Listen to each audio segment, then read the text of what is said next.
lying down in the middle of the room and covered himself with a sheet, but his head was, exposed. So I thought, the thought came to my mind because I wasn't comfortable. The thought also started bothering me, and it's talking. Baba says, I am God. Does God sleep? He says, as soon as the thought came to my mind, Baba, was sleeping basically sideways. He opened the lower eye so that no one else can see. And just opened the lower eye and looked at Esfandiar and closed the eye.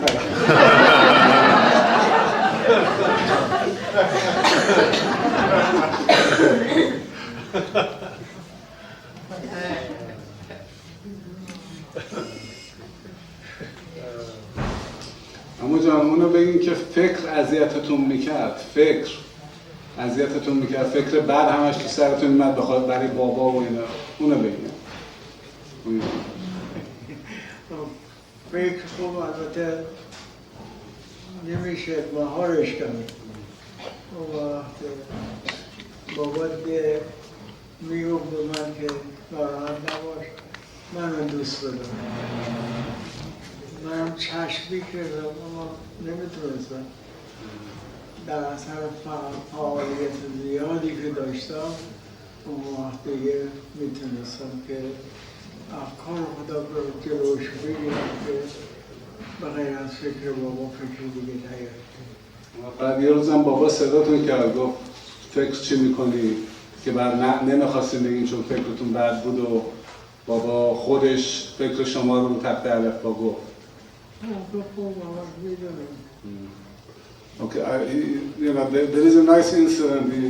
I'm going to elaborate on that to what he has said in the past. After this inner work, he says that after some time the mind started bothering me. There was a lot of thoughts coming to my mind, and there were bad thoughts of Baba even. And whenever I would see Baba from a distance, that was, after some time being in the pranasham, I would just hide or run away so that, Baba, I would not come across with Baba. And Baba intentionally would change his path. It was right in front of me. And one day he caught me and said, Esfandiar, and he took me actually to where the museum is now. And I was standing right in front of me and Baba sat there, where the coat is actually. Baba sat there and he said, Esfandiar, what are you thinking of? And I said, nothing, Baba. He said, no, come on, tell me what you're thinking of. And then he said, at that time I wanted the ground to open the mouth and I swallowed it. I was so ashamed of the thought and all that. Then Baba started spelling on the alphabet board exactly what he was thinking. And that was in Zoroastrian language also, he says. And then Baba asked him, do you understand now? He says, no. He says, you understand it perfectly. And Baba got mad at him and went. But he said, it was after this that Baba helped me and I could control my mind. He said the control was so much that it was like, shutting the door and not wanting anybody, unwanted guests to come in, you shut the door, you don't let them come in. He said it was there, I would feel them there, but I wouldn't let them come in. So I could control my mind like that. که گفتی بابا به ما چی میگفت؟ که بابا میگفت من هیچ وقت نترسم بلکه به جایی که من بترسم من رو دوست بداریم زیرا بزرگترین محبوبی است که همیشه با ما هم خواب و هم خوراک است. And one comment he has that Baba told him at that time is that Baba told me that don't be afraid of me, Baba said. Always love me. And he says that Baba is your beloved. You should love him, you should have him with you all the time. This is what Baba wanted us to do. Just to love him like a companion, like a beloved. And not to be afraid of him. Good words. Yeah. Yes, last question. Is control of the mind positive over negative or something different? Is it positive versus negative? Is that control where you... عمو جان میگن کنترل فکرتون که به دستتون گرفتین، کنترل فکر به این صورت بود که فکر خوب رو میذاشتین بیاد، فکر بد رو کنترل میکردین، یا نه هر فکری که بود شما کنترلش دستتون بود؟ فقط بابا. It says the control after that is you only is on Baba basically. You don't worry about positive or negative thoughts. Your thoughts become Baba only. Thank you so much. Thank you.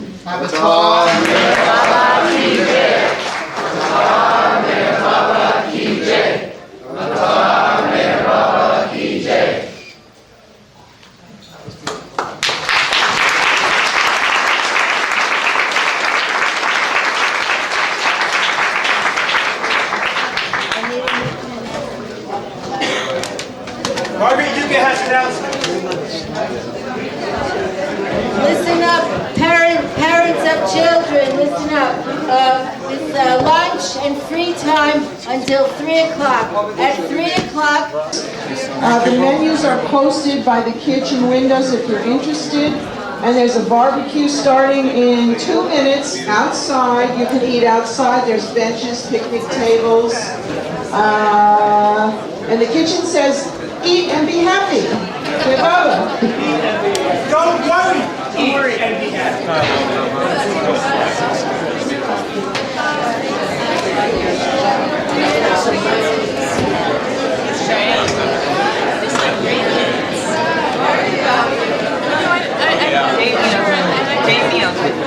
I felt it in my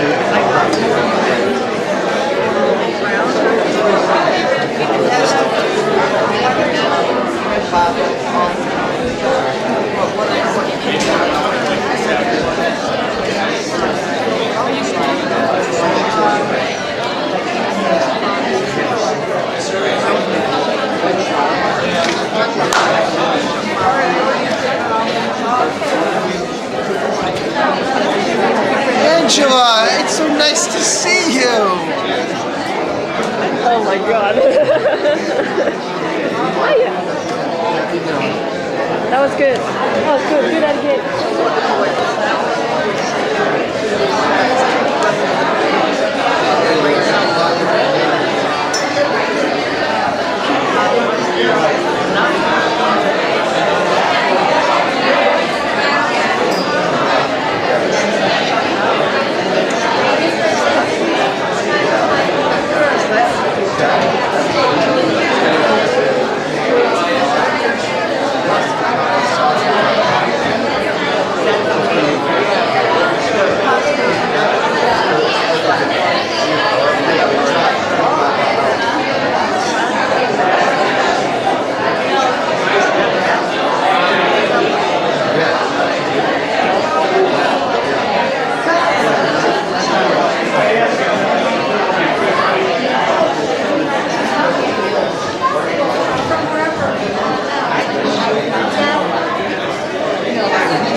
Jai Baba. Jai Baba. For those of you who do not know me, my name is Merwan Mistry, and I'll briefly tell you about my family, about how they came to Baba, because I don't have much of a story because I was born into a Baba family. So, like any of your children who will be born into a Baba family, they don't have much of a love story to tell. How the excitement is not there of how you got trapped into his net. Anyhow, before I start this story, I was this last speaker. I was thinking to myself while I was sitting in the audience, what do we call ourselves? We call ourselves Baba lovers. We say it so casually, we say it so readily, but what does it mean? What religion do we belong to? We come from varied religions, varied backgrounds and cultures, and yet, if someone were to ask you what religion you belong to, there is no religion yet. It will come. Generations from now it will come. But then there won't be Baba lovers. Right now we are Baba lovers. We belong to no religion. We come from different religions, but we belong to no religion. We belong to Him. Baba has said that I belong to no religion. All religions belong to me. So we are very fortunate to be living in these times when we can call ourselves Baba lovers. We know each other. In this whole world right now, probably there must not be more than 100,000 Baba lovers who call themselves Baba lovers. I don't think I'm going to be too wrong from that figure. But there will come a time when nations will follow Him and it will become a routine religion. And then there won't be Baba lovers. They'll call themselves, I don't know what they'll call themselves. If you ask a Christian today what religion you are, he says, I'm a Christian. He won't say I'm a lover of Jesus. The same thing with a Muslim. He won't say I'm a lover of the Prophet. But he says I'm a Muslim or I follow Islam. But right now we are fortunate enough to call ourselves as lovers of Mere Baba. And yet we say it so casually. Anyhow, now starting with the story. Now from my mother's side, she was 2 years old. It's a big family they come from, seven of them. My mother was the youngest daughter. There were 3 daughters, Arnavas, Nargish, and Rhoda. And there were 4 sons. There were 7 children on that side. And on my dad's side, also 7 children. So it's a big, big family, both sides. Now, Chanji, Faramroz Dada Chanji, he was the one who brought the entire clan to Baba. And he was Baba's first secretary. You must have seen his pictures in the old books. The tall man with his rimmed glasses. So what happened was, he was in business with another partner and they both rented they owned a movie theater, a cinema house. And they were doing quite well, and now they were thinking of upgrading the movie theater, get a better projector, things like that. So they had to get some bank loans. So they got, to get a bank loan, they had to get some signatures done. So this partner, after several years of being in this business, makes Chandi sign some notes. And he has some witnesses there, who were witnesses to that signing of those notes. And then, the next day, he comes to work. He says, now you don't show up for work here again, because you just signed away half of your business to me. So he was taken aback. He says, what are you talking about? He says, yes, in front of witnesses you did that. You are fully aware that we were going to ask for this money and this and that. So what happened was, in the meantime, he was very devastated by this happening, because now his source of livelihood is gone. But he said, well, I still have my wife. He adored his wife. He was married to a very beautiful woman, Chanji. Now Chanji was nothing to look at. If you look in his pictures, he is not even close to handsome. And he was married to a very beautiful woman. And so much so that when they would walk down the street, people would do a double take. He said, what did this woman see in this man? Maybe he's money. He has a lot of money. So it was like that. So he adored his wife. He said, well, at least I have my wife, I'll go on to something else. And then what happened? Shortly thereafter, his wife left him for another man. So now he's really devastated. He's desolate. He's dejected, desolate, depressed. He says, now what's the point of living? So he's now made up his mind that he's going to commit suicide. So how to commit suicide? So he says that one evening, he plans that one evening I'll go to the beach there in Bombay, and then as it's sunset time, around that time I'll just walk in and drown myself. So according to his plan, he one day goes and sits down at the beach in the evening on the bench waiting for sunset, and then at dusk time, before he carries out the plan, Baba ends up being at that beach at the same time with a Baba lover. At that time Baba was talking. His name was Nawal Talati. And Baba says, who is that man sitting there on that bench? So Baba tells Nawal Talati, go find out. So he goes there, and as he's approaching this figure on the bench, sitting on the bench, he recognizes this man because he has known him before. It was his friend. He says, oh, what are you doing here? So he starts talking to Chand. He says, what are you doing? He says, oh, I'm just sitting here. He tries to evade him, to try to answer his question so he would go away and then he would carry out his plan. So then Nawal goes back and reports to Baba that this is my friend, Frambo's Darachan. Baba says, you know him? He says, yes, very nice man. Then Baba tells him, ask him to come and see me at this and this time, tomorrow at this and this place. So Chanji, this Nawal Talati goes and tells Chanji, the person you see sitting there is Mer Baba. And he wants you to come and see him tomorrow at this and this place at this and this time. So at that time he gave up that idea of walking into the ocean, drowning himself, which he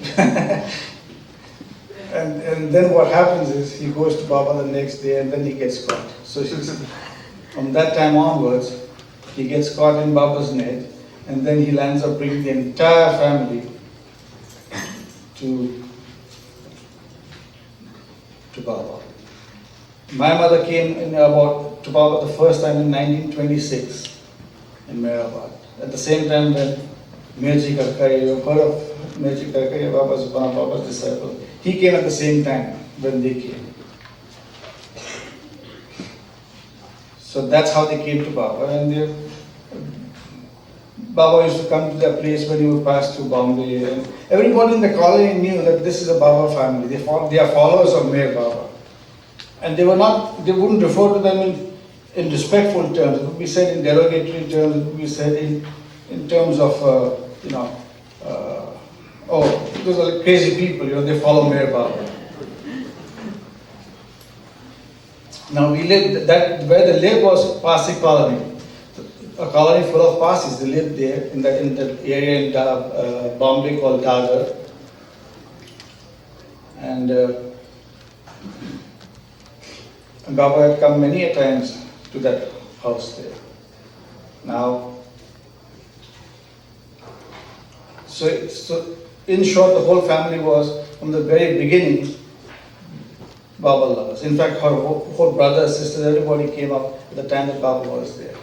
Now, how about my dad? Now, what happened with my dad, just the opposite, is he was a fun-loving guy, and he was the youngest in his family, the youngest son, the seventh son in the family. And good-looking and sportsman. He had a cupboard full of medals and cups. He was a good table tennis player and a badminton player, champion. And he had a lovely life. He had that. At that time, he had an Indian motorcycle. They don't make them anymore. Now they have the Harley Davidson, but that time they had Indian motorcycles. And he had a big motorcycle and he had all girlfriends and everything, and he never wanted to get married.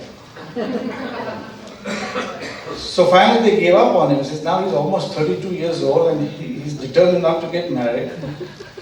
So they moved from a big flat. They had a big, huge flat with 4 bedrooms, my grandparents on the father's side. They said, well, it's too big for 3 of us, so let's move to a smaller flat. And that's what they did. And they moved to a smaller flat with 2 bedrooms, and where they had moved into was the house right next to where my mother used to stay. So that's how they got to know each other. The funny thing that happened was, they probably met maybe in January or February. And within a few months after they met, he knew that this Dalachandri family are followers of Meher Baba. It's not that he did not know, he knew that. Yeah, he knew that. So, one day he asked my mother, he says, will you marry me? So my mother said, yeah, I would like to marry you, but I would have to first get Baba's permission. So he said, huh? You want to marry me, but you have to get Baba's permission? He says, yes. He says, what do you mean? He says, if Baba says no, you won't marry me. He says, no. So from that, my dad realized the relationship between him, that would be with him, my mother and Baba. Here she was willing to accept him as her husband, yet at the same time, he let him know that she belonged to him, to Baba. But he was open-minded. That was the one thing good about him, open-minded. he accepted that. And I don't want to divert right now, but after I'm done with this, if you remind me, I'll tell you a very interesting story I read about an American Baba lover in a similar way. Anyhow, so when this happened, when Annavas Nariman, the next time they went to meet Baba, Baba would always bring up, now what's happening with the family, what are the kids doing, what is this happening, that happening.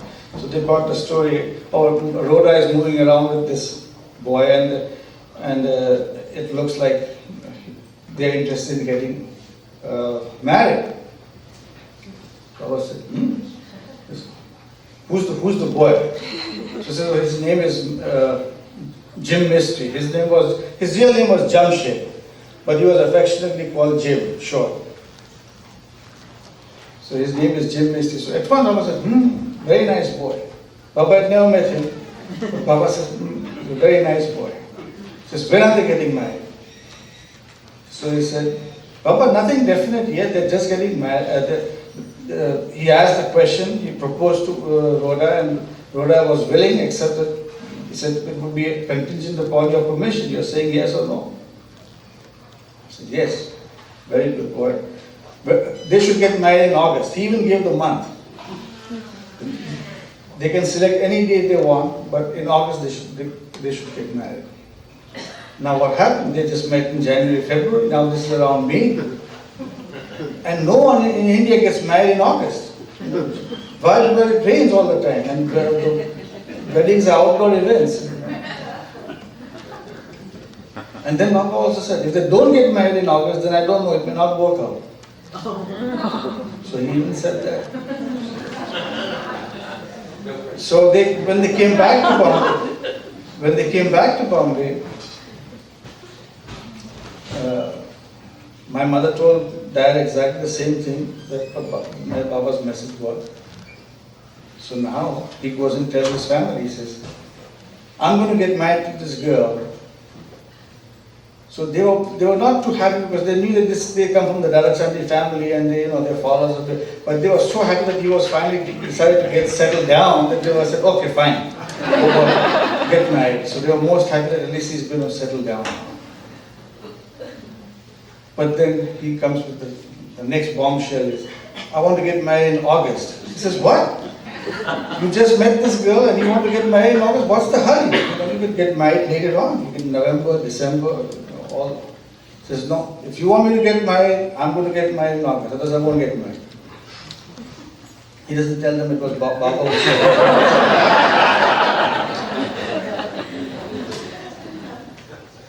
So they agree, and then the wedding was held in a hotel. Very unusual to hold a wedding. Because hotels in Bombay, they're not that big, like here in America. Small rooms, and weddings are big events in India. Family, extended families, friends, 200-300 people, more. Anyway, so they get married, and now they go on their honeymoon.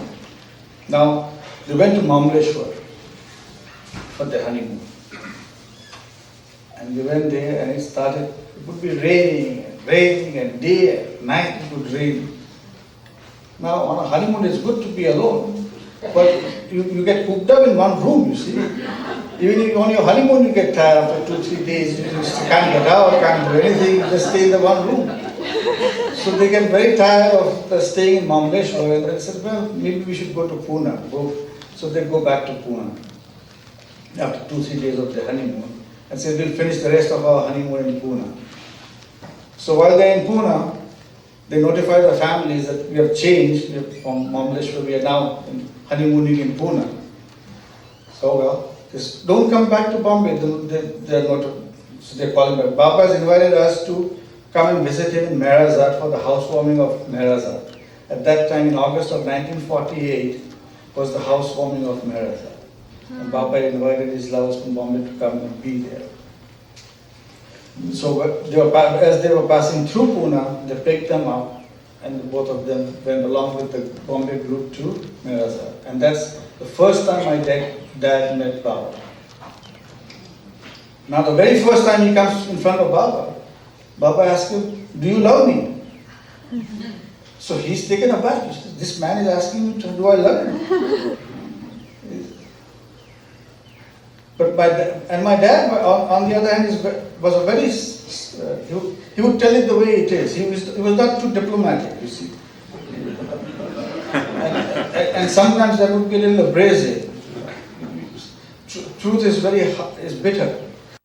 So you have to quote it with sweetness, with lies and falsehoods and things like that. But he said, Baba, so he said, Baba, this is the first time I'm meeting you. So I honestly can't say I love you. But as time goes by and as I get to know you, maybe I'll be able to love you. So Baba was very pleased with that answer. He says, See, he didn't say, no, I don't love you and I don't intend to or nothing like that. He had an open mind. He showed that he could bend. And Baba was very pleased with that. So that's the first time he met Baba. And him beginning to love Baba was a very gradual thing. Now my dad was, he would wear the sarda and the kasti like the Parsis do, the Zoroastrians do, but it was a mechanical thing for him. He would every day, before he would take his bath, he would just take it's supposed to be taken out in a certain fashion. He would never do that. He would just roll it down, step out of that ring of the kasti tie and then remove his sarda. And after he would have his shower, he would come out, put on a new sarda and just step in that circle and put it back up. So there was a whole ritual of doing it, but he would never do that, but he would continue following that ceremonies and things like this. And eventually he himself realized, what is this I'm doing?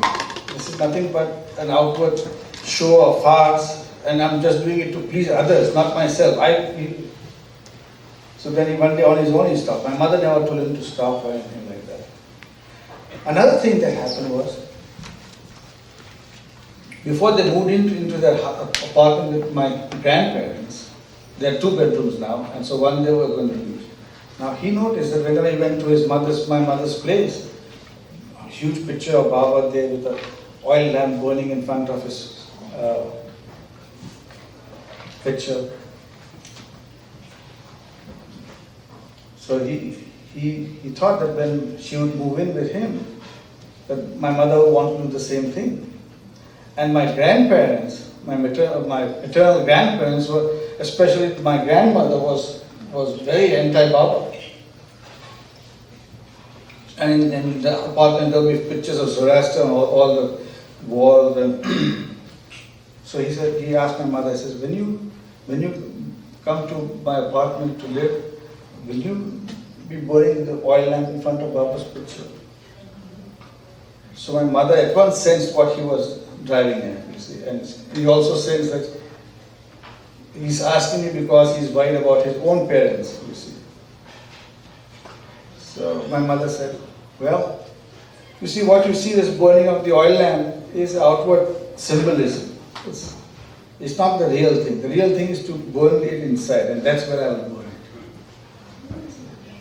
I don't need to do it on the outside. So when she said that, he said no. But the moment she said submit it, she says no. That room in that apartment belongs to us, and you do exactly what you want in that room. But she never did. She would keep that picture in her cupboard, Every time she would open the cupboard to take some money or to put her clothes or whatever, she would do it at least 5, 6, 8 times a day. There would be Baba's picture there. Eventually, a few months later after that, my grandmother died. When she died, my grandfather then quietly told my mother, says, if you want to put Baba's picture anywhere you want, go ahead and put it. He himself said it. Because he also sensed it, you see. And so my mother took the opportunity at that time and then started putting Baba's picture here. And when there was no opposition from the family, another one there. And so Baba took over the house. And then she kept the picture out and openly burned the lamp. So this is gradually that changing over would happen. One of the elders of the family on my father's side, he was a very learned man, intellectual, very, and especially in the religion. And they were very anti-Baba. What nonsense! What is he talking? This man he's not just an egomaniac, he's a megalomaniac. He's God in human. What is he talking? Even Lord Zoroaster, even Prophet Zoroaster never said he was God, and he's openly saying he's God. What is this? And when they saw the change happening in my dad, they would get even more, to speak out more against Baba. And sometimes it would come to a point where the funniest thing would happen. See, the more they would talk against Baba, the more he would be attracted to him. He would be defending Baba to them, in front of them. He would be taking Baba's side. He says, what's going on? Then he would realize himself, because here I am defending Baba, and they are trying to say these things against Baba. So one day, he told this elder, he said, listen, you keep saying all these things to me. If you really believe what you are saying, why don't you say it to Baba himself, to his face? If you're man enough, if you believe what you are saying, tell it to Baba. So now he couldn't drop that challenge. You see, in front of everybody else, he said that. He says, yes, I will. I'll reveal him to the world as a fake. So that happened. And then sure enough, a short while later, Baba came to Bombay. And he was passing through, and Baba was giving darshan. He said, give anybody who wishes to come to her. It was not a public darshan, but anybody who wanted to come from family, friends, they were allowed to come. So my mother took the opportunity of getting all the family members, telling them, come. I know you don't believe in Baba, but at least come. He's giving darshan, so come. So they all came. At that time, he also came. His name was Esfandiar. Not I remember. He came and there was a big line there. Baba was sitting in a small room in my aunt's apartment where the darshan was being held, and the people are passing through in front of him, taking his darshan and walking past. And he's 2-3 people away from Baba, and all of a sudden he's in the room, and he can't bring himself to look up and look Baba in the face. He kept looking down to the floor. And just 2-3 people away from Baba, he starts getting the shakes. Like a leaf. He's trembling like a leaf. Now it was very hot in that room. It was so hot that, hot, muggy. The walls would be sweating. It was so hot. And this guy gets the shake, and then Baba notices that, and Baba says, sit down. He asks for a chair and makes him sit down. In the meantime, the darshan is going on. And about 5-10 minutes later, he composes himself, and Baba says, are you feeling all right? So he said, yes, Baba. So then he comes in the line for the darshan. Baba says, do you want to tell me something? So he says, no, Baba. Are you sure? He says, yes, Baba. Yes. Well, do you want to tell anybody else in this room anything? He says, no, Baba. He says, are you sure? He says, yes, Baba. Well, then come for the darshan. He wouldn't even come forward. He wouldn't move, he wouldn't budge. He said, Baba said, then go. And he turned around and left. Whoa. What a pathetic this thing. Because closed mind. He came to Baba in his presence 5 feet away from him and couldn't take his darshan. You see. Tragedy.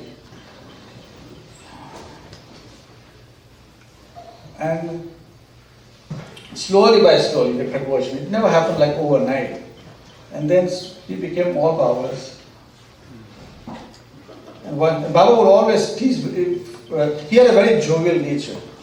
And Baba liked his company, Baba would like to have him in his presence. So one day, not one day, many times it would happen, but one day about Rodi, Baba would call my mother Rodi. Not Rhoda, but Rodi. He's the only one who would call him her Rodi. He says, Rodi loves you more than she loves you. Baba would tell you. So he says, he would nod like that. Then another time would pass by, and then he would remind Rodi again.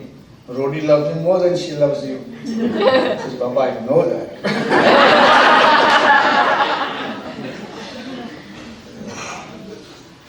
Then another time the same thing happens. So this time he couldn't take it anymore. So he said, Baba, after all these years, don't you think I know that?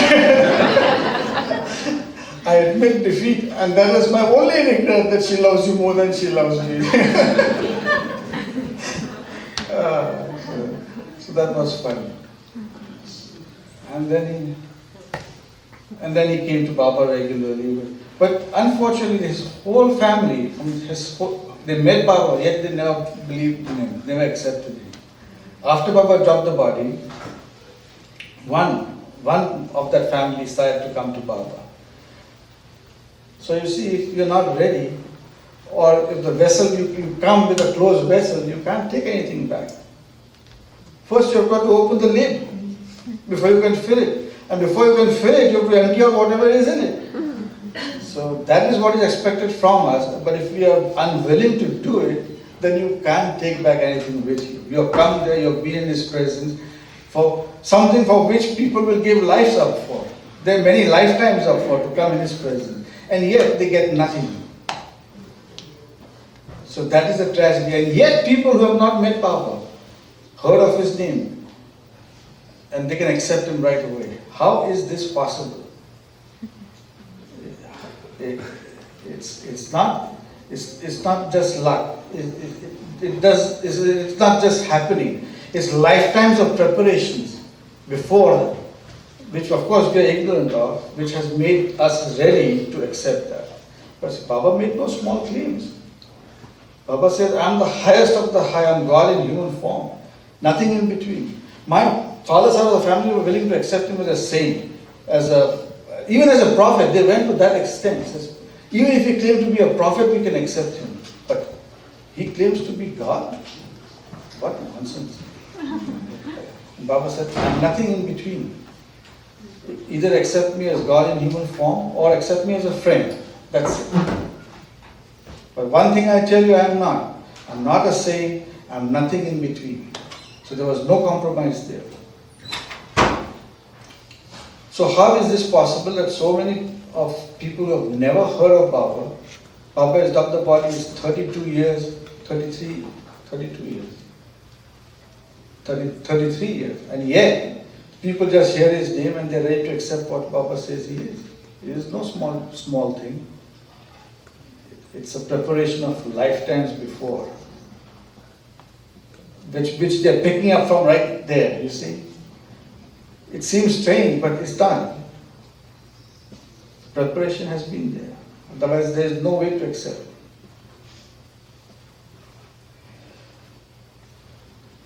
So that is the. But if you're not willing to accept, you're not willing to even think about it, then we are closed-minded, then it doesn't happen.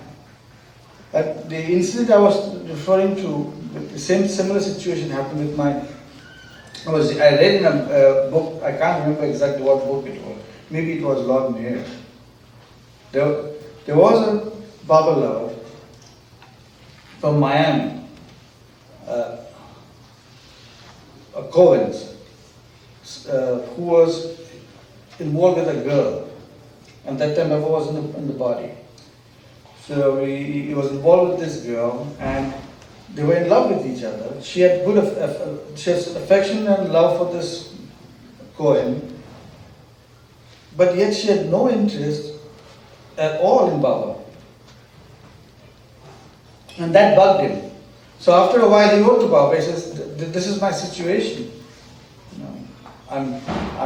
She has feelings for me and affection for me, but she has none towards you, and she does not even accept you.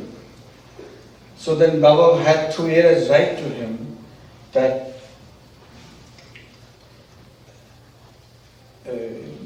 said, you should curtail your relationships with this woman. Rather, you should even abrogate it, your relationship. And it is high time now that you get enchanted with your love towards the real beloved. So that was the message that was sent to him. But of course, he continued what was going on. He couldn't break it up. And then it bugged him even more. Now he said, maybe I should get married. Can't do without her. And yet at the same time, she's not accepting Baba. So he said, maybe you should get married. So he writes to Baba again. And this time Baba, through Ali, responds to him. And he said, and Baba says to him that at the very least, he said, marriage or being married or single it's not important at all. The only important thing is for you to love me and to obey me. And marriage is no hindrance in spiritual life. But he said, this was a line, this was a very specific line, and he said that at least the person of your choice should be accepting of Baba, should accept Baba. Because if the person does not do that, then you will be diverted from the goal of your life. So it is immaterial whether the person is a Baba lover or not a Baba lover, as long as the person is accepting. Otherwise what happens is there is a detraction. And just think about it. Suppose one person loves to play golf. He loves golf. And as long as the wife has no interest in golf, that's fine. But as long as she's accepting that my husband loves golf and every now and then he wants to go and play golf, let him do it. But if she cannot accept even that much and says, no, you can't play golf. You have to give all of your attention to me, not to go and play golf. Now, he would lose out on that, on that love. So same in a similar situation, if you look at it from this side, if the person is accepting of Baba, there is always the possibility that the change could happen, although it may never happen. But if the person is totally rejecting Baba, not even willing to accept, then the other person's spiritual progress is also hampered. It's the typical, the analogy is of a drawing of the cart. You see the horse cart, the bullock cart. When two bullocks draw the same cart, the two partners are doing it together in one direction, the burden is lessened, the journey is faster. If only one is pulling, the other is not pulling, again they're moving in the right direction, journey is much slower and only one person is doing the carrying. But if one bullock is pulling in this direction and the other bullock in the other direction, then there is no progress. Then that's tragedy. So that was the message that and that was so true. And say, as one partner is accepting, that is the most important thing. And he turned to Baba very gradually, but he was accepting of him. That's the important thing. So that's the story of my parents, how they came to Baba. And me and my two brothers were born into a Baba family, so there was no love story there to tell you about. But if you have any questions or anything, you go ahead and ask me and I'll take it from there. So when you first met Baba, what was that? First met Baba, well, it's, what happens to your kid, Andrew? The moment he starts seeing the pictures on the wall is Baba, that's Baba, Baba. So the first word that comes out of his mouth is Baba. He probably recognizes Baba better than he recognizes the father. He can recognize the mother, but and the Baba next. So it's like that. So it grew up in the family, and then the first we see Baba, we are going to Baba, having his darshan, we see everybody bowing down to Baba. So naturally children do follow, bow down, so you bow down. Who is Baba? Baba is God. So you say, okay, Baba is God. God. What conception of God has a child has what concept is child has for God? You accept whatever they say, Baba is God. Okay, Baba is God. But then I look back, I think a child's concept of God is far greater than an adult's. Because an adult's concept of God is prejudice and predetermined from the, if you look at a picture of God, you have the beard, white beard, and an artist's conception of, where did all this come from? For them to have a concept like this means it's a personal God that they're describing. God, if you say God, he has no attributes, he's formless. It's very difficult to love a God like that. Formless God, attributeless God. God with attributes, the God man, with all those attributes, becomes the beloved. He becomes the beloved. God is not, God beyond God is not the beloved. Beyond God is not the beloved. God man is the beloved. So the beloved is someone you can relate to. The lover can relate to a beloved. The lover needs a beloved. It's very difficult to love God. How to love God?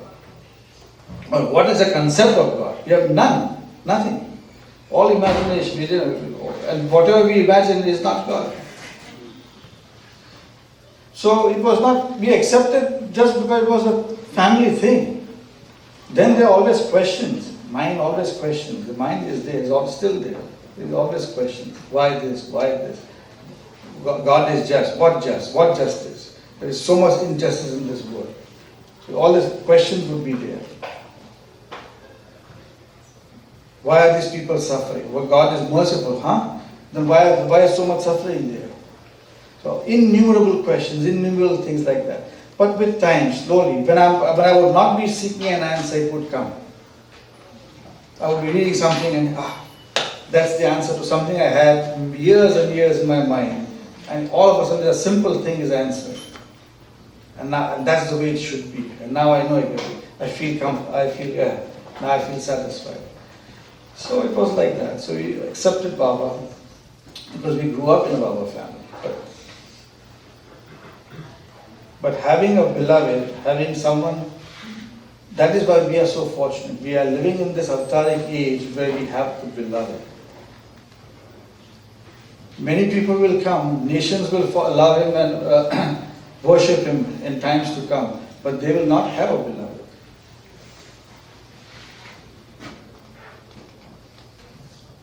Yeah, so this is the and they will come for other reasons. Right now, everybody who is coming to Baba is because who he says he is. I am the divine beloved, worthy of being loved because I am loved. And he would tell us, you want anything, you go to somebody else. You go to these saints, that. I won't give you anything. I am the one to take away. I am not the one to give. And yet people would come. So many people would, sometimes his close ones would come to him in times of the faith, and Baba would say, no, I mean, he would always help out. In the end, things would work out very beautifully, and the person would want it. Oh, thank God it happened that way. But people were in dire circumstances. Baba took care of them in the most natural way. Not like a miracle performance or anything like that, but it would be in the most natural way. And with his own family, with Baba's own family too, they had such hard times. And here Baba had so many of his lovers who would want to give things and do things, and yet Baba would not intervene. He had let things happen the most natural, but that was his plan.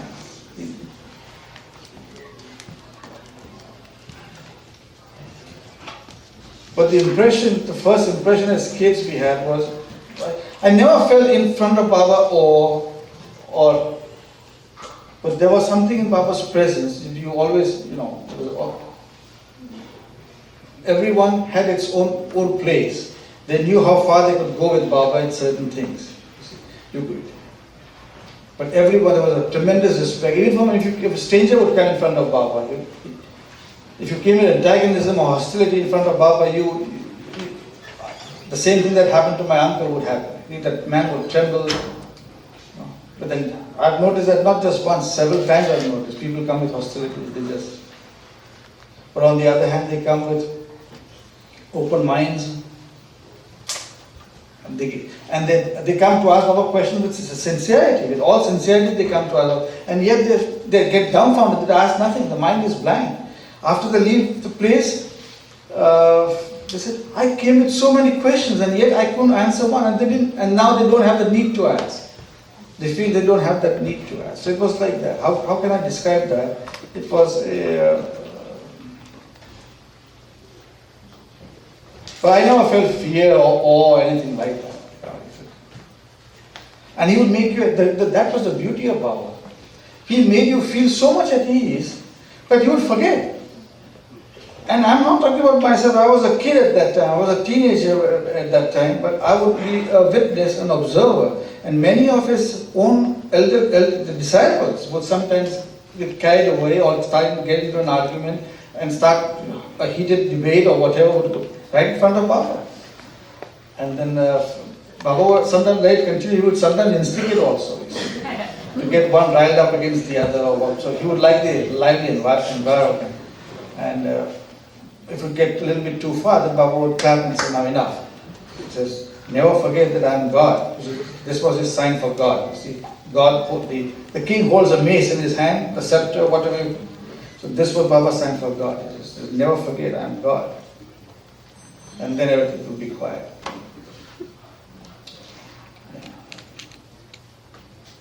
Yeah, yes, Ken. Merwan, there's a different conception of Baba and religion, and I want to know if you're familiar with it, and familiar or not, what's your comment about this, okay? So I'm going to tell you another conception about Baba and religion. You said that now it's not a religion, Baba lovers, and over some generations a religion will form, something like has always happened with avatars, right? You said that? Yeah. Okay. There's a different conception. That is that Baba now is not going to start a new religion. He doesn't want a new religion. He said that. And we were once talking to Erich, and there are two different messages of Baba that seem to be conflicted. And we brought this conflict up to Erich. I want to tell you his answer, and then you comment on this, okay? Okay. One is the avatar discourse, where Baba says the avatar comes when times have run down, and he gives a new inspiration, and in time there's a religion. That's in the avatar discourse, similar to what you said. But Baba has also given the declaration, the final declaration. And in the final declaration, he says something very different. He says that now, with materialism at its height, over time, materialism will decline, duality, manyness will decline, spirituality and love and oneness will grow, and that will grow to a height so that when the avatar comes back in 700 years, oneness and spirituality will be at its height, which is a very different message than the typical one of religion's point with spirituality running down after the avatar. So here's Erich's comment.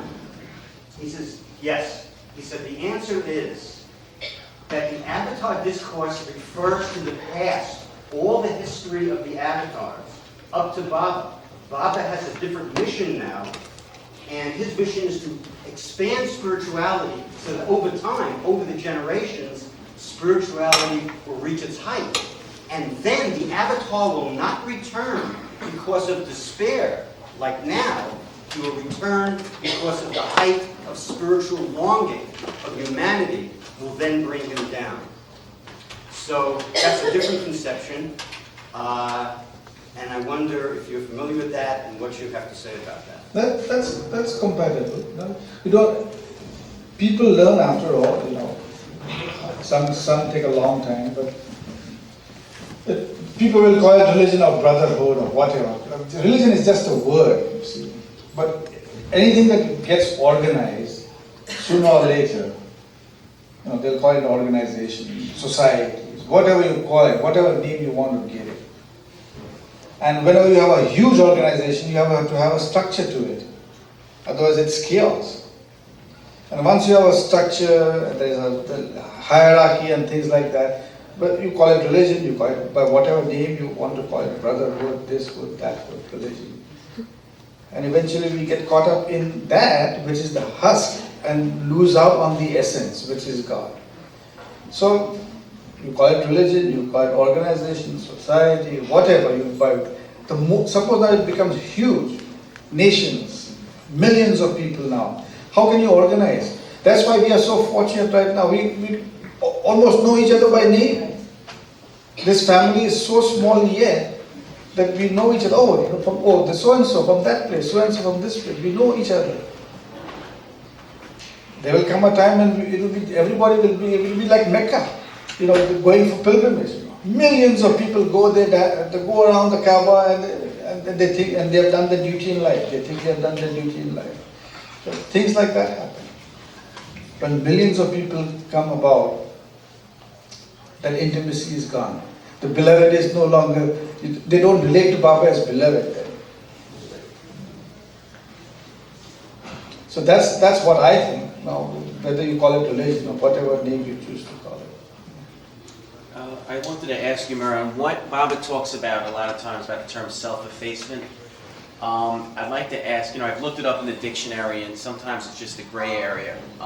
Based on, you meeting Baba and coming, still Baba's with you all these years, what is self-effacement for you and how has it impacted you actually in your life with Baba? I'm still very much effaced, not self-effacement. I'm still very much there rather, not effaced, I'm still very much there. Self-effacement is what Baba means, in my understanding, is, the Baba's telling how to love God. If we can do these things, that's the way of self-effacement. Because in doing any of those things, any one of those things, or all of those things, you have to give in to the others, to sacrifice, to make the other happy at your own cost. That is the path of self-effacement. And if you just look at all this while, I used to think it was the ego. It was the ego that has to be destroyed. No, Baba said it's not that. The ego is never destroyed. It is the mind that has to be destroyed. Annihilation is of the mind, not the ego. The ego is always there from the beginning to the end. So then what happens? Is the transformation of the ego from the false ego to the real ego. That false I, the small I, has to become the real I. That little dot on the small I has to disappear. That's the mind. And when that dot on the small I disappears, it becomes the one big capital I am God. It sounds so simple, but that is the whole process of evolution, reincarnation and evolution. That to get rid of that one little dot, which is the I, small I. And that's what it is. So we have to start at some point, little by little, over lifetimes. We pick up, Baba always said, we pick up where we left off. So whatever little progress we have made, you pick up at that point in the next life. There is no retrogression. Save on the fourth plane, where the soul can fall back, the dark night of the soul. Yes?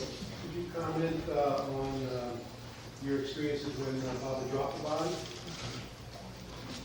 What it was like, what happened? Well, I still remember, it's followed by my brother. I was returning back from medical college, coming back home, and he told me, hurry up, come, let's go home, Baba's dropped the body.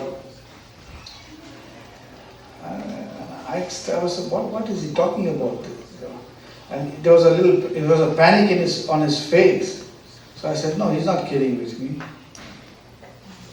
But then, it was numbness. How can I describe it? It's just a numbness. You get shocked. If someone tells you, see something in disbelief, like what you saw on 9/11 on the TV screen. My God, what's going on here? You never can imagine such a thing. Here, at least Baba had foretold us that that this would happen when I drop the body. It's not that we never expected Baba not to drop the body. But even then, so it came as a shock. But it was just a numbness for a while. It was there. Did you travel to Merwan? Yes, that same evening we went to Merwan. Yeah, I remember. And we were there for 7 days till Baba's body was interred on February 7th. Yeah. Yes, Daniel.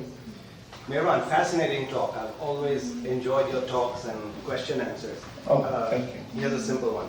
You and your family have been very fortunate to be in Baba's physical presence, in their midst. The question is, are there the same people, the same souls that are with Avatar at every advent as the inner circle or in his presence? Or do others close to him do rotate, get a chance? Any hope for us to never met him? Yeah, Baba has said that. This circle of Baba's circle, the outer eye is a circle of 12 disciples, the inner circle, there are 10 circles like that, plus 2. And in each avtaric cycle, Baba has also said that within 100 to 200 years after the dropping of his body, the members of his circle get realization, God realization. So then it stands to follow that by the time the avatar comes back in his next advent, all of those individual souls in that cycle have attained God realization. So then who takes that position of those, so let's call it offices, or let's call it a position or station or whatever you may choose to call that one position in that 120 circle plus 2. So another individual with the exact same characteristics, the traits, will fill that spot. But it's not the same soul. Because once you attain God realization, there is no birth again. For example, if someone had to take the position of Peter or Judas in the time of Jesus. Same position is there for every avatar, but it's not the same soul, Peter, but he will have the same office or the same position in each cycle like that. The avatar has all these attributes of God. The opposite attributes are those little, each of those 120 plus 2 will have it also. Like all-knowing, so one will be ignorant. Will be so just the opposites of that. So in illusion he has that opposites there, but it's not the same soul. But Danny, once you get God realization, the game is over. There's no fun. The fun isn't being the lover. The fun is in the burning. So it's a blissful burning. You see, the fun is not in the realization. People would come to Baba and say, give me God realization. That was the goal of life. That is the goal of everything in life, to attain to its real The conscious knowledge of its own self is the goal of all. The ant will one day come to that conclusion, that consciousness. So then what is the fun? The fun is coming back as the lover of the beloved, to keep burning. That is the fun. So if, as far as I'm concerned, if I had a choice between being one of the circle or being just a lover, I'll be a lover again and again and again. Yeah. One more question, okay. Okay, how about two questions? This one from him and one from him. Okay. Yes. Yes, one after the other. First was, as a kid around Baba, were you ever mischievous and did you ever get in trouble for it? Oh, yeah. Yeah, very Baba good. kids. Like when? Huh? The shoes you mean. Oh, yeah. Yeah. Well, we were very mischievous, but the good thing was, like he was asking in front of our what, even the kids who were mischievous would know how to behave. Now, I was not the only mischievous kid. There were other mischievous kids too. But naturally, we would gang up and try and wreak havoc, you see, especially when mass darshan programs were going on. We wouldn't be sitting like this in the audience, like what people are doing now. We would be out playing and doing some pranks. Now, what happened one day was, but we knew to keep quiet, not to disturb Baba, because if we disturbed him, then he would get mad. And if he got mad, our worst fear of Baba was that he would give orders. And if he gave an order, it stuck with you for life. And I knew very well, I was a teenager at that time, and I knew that in another year or so, I was next in line to get those. And Baba's own nephews had a list of orders, not just one and two. To remember them, they would carry the hard cover, the inside cover of a book, a notebook, not just the two hard cover side. And they would write down all those list of things. Simple thing. Be home by 11 o'clock. Can only see 2 movies in 1 week. Smoke 5 cigarettes a day. Things like that, small little things will be there. Now what happened was, Sohrab Rustam, you have met Sohrab Rustam, Baba's nephew. They are big kids, and the mother and father are very meek and mild. Parinma and Behram, Baba's brother, and his wife, they are very meek and mild. And naturally, how could they control these two big twins? And they were teenagers, they would listen to nobody. So Baba gave them a whole list of orders, and they would follow that. And I knew that sooner or later I'm going to get them.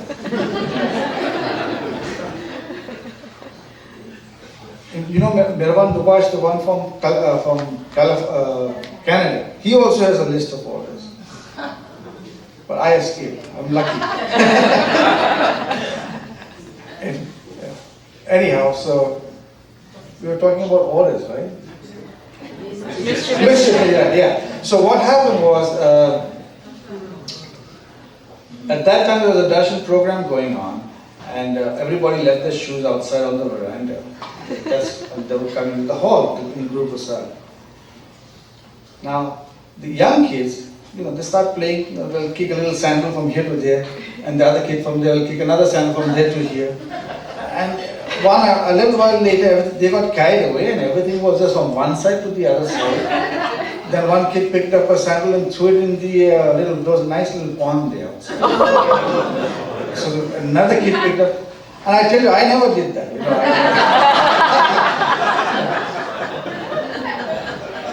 And then what happened? This went on for a while, and then the darshan program is over, and then Baba is telling everybody to go now, go back home. So everybody's, they start from the back side, but no one's moving. What's going on there? Why is a commotion out there? Everybody is looking for the sandals. They can't find the sandals. One is here, they can't find the other one.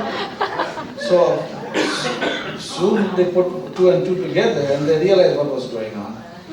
And so they said, Baba, the sandals have been from one side to the other, some in the pond. So Baba said, call the kids. So all the kids were made together. And the moment that this thing came, we thought, this is it, we're going to get it this time. We made us stand there, all of us. The little kids in the front and then we were behind, because we were a little taller. And the beauty was in his expressions. Baba becomes serious. Everybody, there's a pin drop silence. Everybody is, Baba's serious now. And the kids are, who did this? And now Baba is not, the guys who are doing it with the smaller kids, now he's looking at us, Baba is looking at the elders and says, who did this? So Baba was not asking if the kids were, and you were standing there watching all this happen. So he was so disappointed, the expression was such that my lovers come here for the darshan and you are doing this? And then he said, this time I forgive you, but next time if you do any such thing, I'll not see your faces again. And he let us off. So that was a good scare I got, because I would have gotten a whole list of those orders. And can you imagine? No smoking, no drinking, no nothing. For the rest of your life. My wife will be very happy.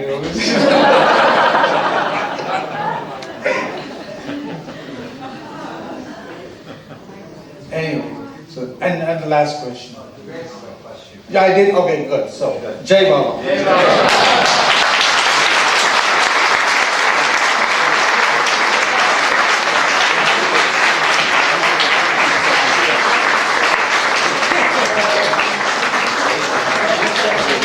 Gonna take some crowd pictures.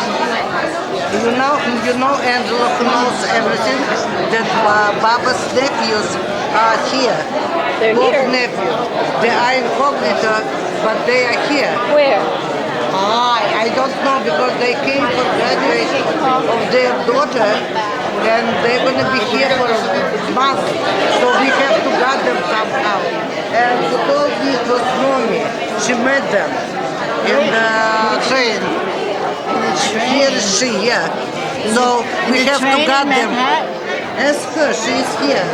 Is it you who told me that we met Baba's nephew? Yes, Roscoe. Yeah. Roscoe was on the subway with his wife. He came for the graduation of his daughter. You know, Adi's Sharif. Really? That's really We great. have to get them somehow. Yes, they've been here for a while. So Angela, you on the know subway everything. with Bob Street. We'll find You know out. Bob Street. You know. Okay. Also, Adi or Shireen, of course. Probably he knows. Bhau? Jim Mistry. Oh, yeah, that's Jim Mistry. He might know. That's great.